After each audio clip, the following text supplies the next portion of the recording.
afternoon, friends. Happy Sunday to all of you. This is Ernest Sears Jr. with SOS Consulting Peak Performance Coaching. And as you all know, I have been bringing you my second series, which is from my book, Detox Your Circle, Maintaining Strategic Relationships.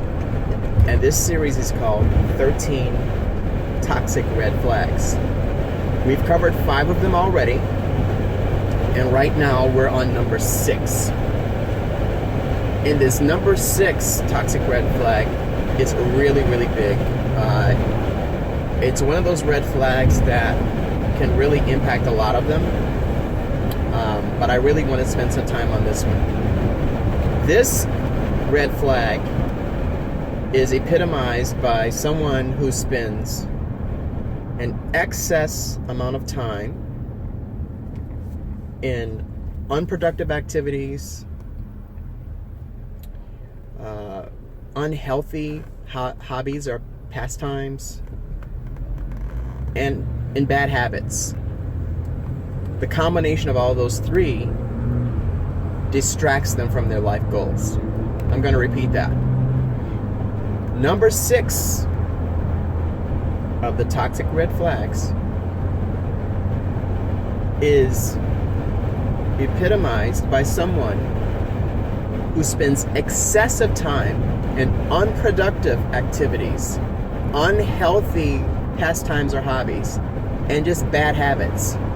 And all those things contribute to them being distracted from their life goals. Okay? So if you have someone on your team or in your inner circle that you have observed over time engaging in these types of activities that are distracting them from their life goals, you need to pull them on the side and have a talk with them. So that's the first thing. You have to do it because it's a red flag.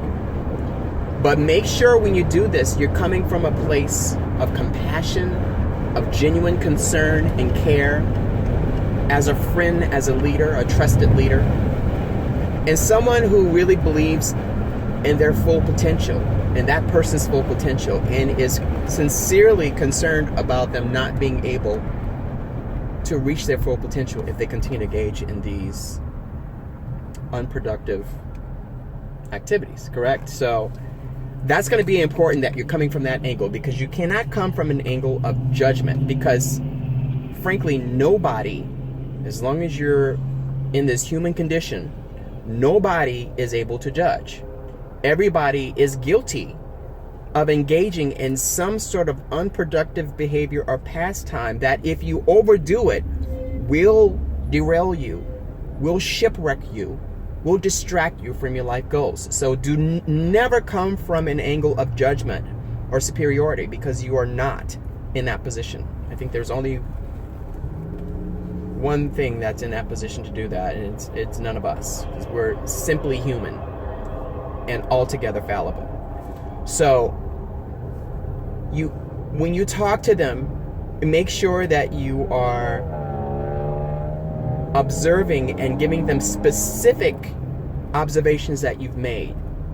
Hey, can I make an observation? Hey, do you mind if I give you some feedback? Hey, I've noticed that you've been late to the past 3 meetings, and I know that you like to play video games. I like video games too. Hey, what's wrong with improving your hand-eye coordination, right? There's nothing wrong with that in itself, but I've noticed that this is something that you do so often that you're up all night, or you spend a lot of the day doing it. You miss several meetings because you've been playing video games, or you're not getting enough sleep because you've been playing video games. So as a result, you've been late to meetings, you've been late to a client appointment.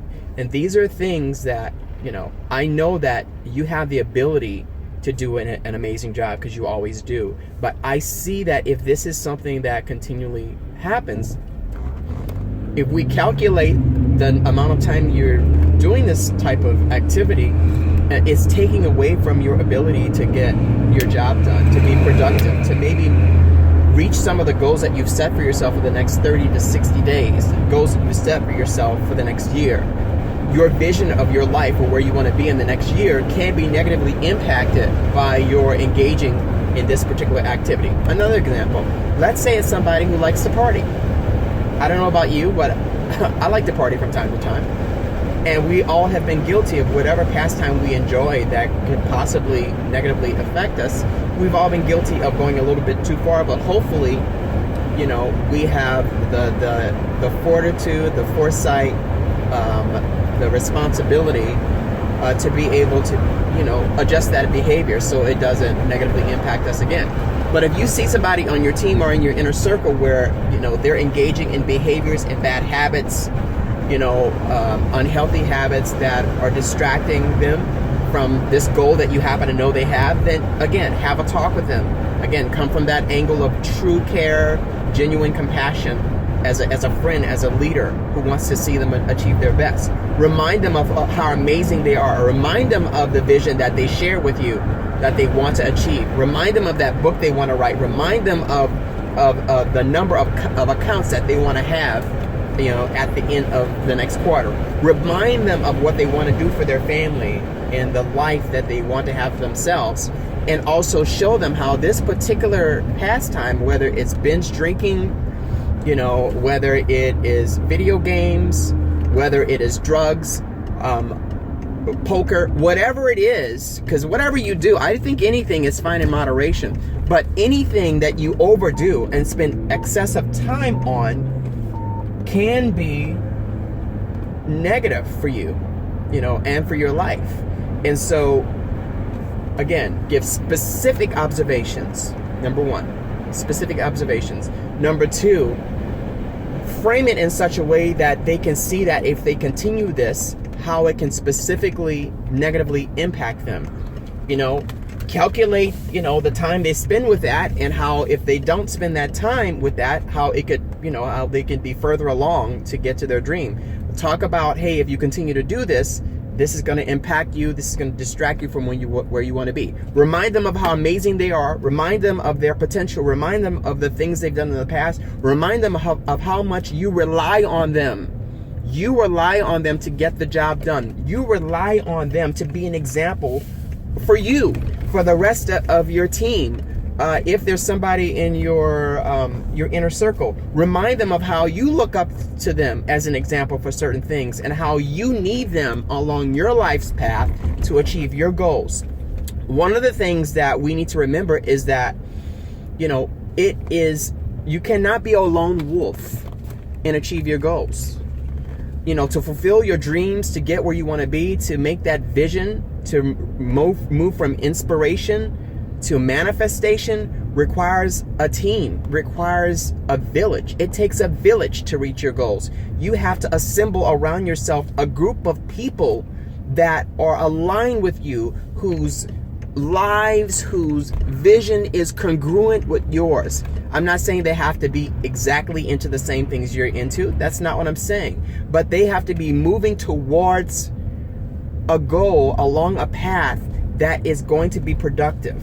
And you all need each other. And let that person know how much you need them. I think these types of counseling activities, these types of support activities, encouragement activities are going to help you remind your friend, your associate, your business partner, it's going to remind them of their value to you, to their families, to the team. It's going to remind them of your genuine care and the fact that, they are valuable not only for their own lives, but in your life too. And that is the way that you have to approach this. Otherwise, it's not going to work. And I don't recommend that you do this if you don't have the skills to have this kind of difficult conversation. I don't recommend you do it. I recommend you get someone else who does. Or if you have questions about it, contact me at info@sos-consulting.org. You can tweet me at sos_consulting_. You can get me on Instagram at dream_coach. These are ways to contact me. I love to be able to answer questions and to have deeper discussions about these things.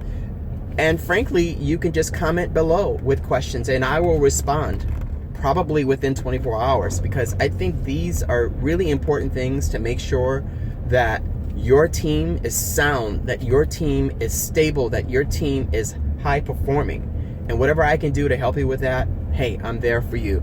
So I hope you got something out of this. This is one of those challenging topics that I don't think a lot of people go into. We have 7 more to cover.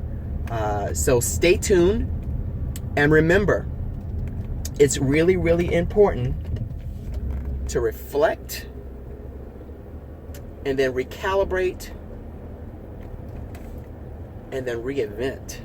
That is, reinvent, in order to continually move towards your life goals and positively impact your life and those around you. Thanks so much. This has been Ernest Sears Jr. with SOS Consulting Peak Performance Coaching. Looking forward to talking to you again. Stay tuned and have a wonderful day. Bye-bye.